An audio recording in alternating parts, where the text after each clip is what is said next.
Jong and our player of the game, Paulie Policarpio. Coach Jong, no Kevin Alas, Mike Watkins in foul trouble as well. Can you walk us through the adjustments that you had to make tonight, especially those you had to make on the fly given these circumstances? Wala naman adjustments. I just think that everybody had their mindset to contribute today's game. Alam nila naman na gaano ka-importante yung laro ngayon.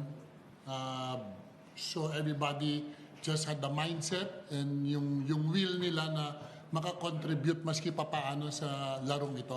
And hindi naman namin kontrolado yung result, pero yung tsansa na manalo today, binigyan nila yung sarili nilang tsansa. Coach Robbie Herndon, he played limited minutes in the last few games. Anthony Samara, this is his comeback game after an injury. How big were they for you tonight? Yeah, malaking bagay. Yeah, Tony was great.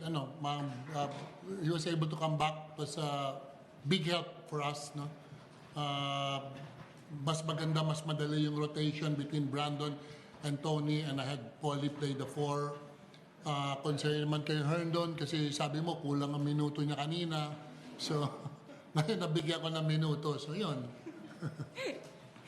Ako pala, Coach. Thank you. Paulie, conference high for you tonight. Congratulations. Ano ba ang naging expectations ng coach sa'yo at sa'yo rin sa sarili mo, lalo na nung nag-foul trouble si Mike, kaya ka nag-step up ngayong gabi? Ayun, binigay ko lang yung best ko, yung binigay na opportunity ni Coach Jong sa akin, hindi ko sinayang. Lahat ng assistant coach, binigyan ako ng opportunity para makapaglaro, ipakita ko yung kung ano yung kaya kong gawin.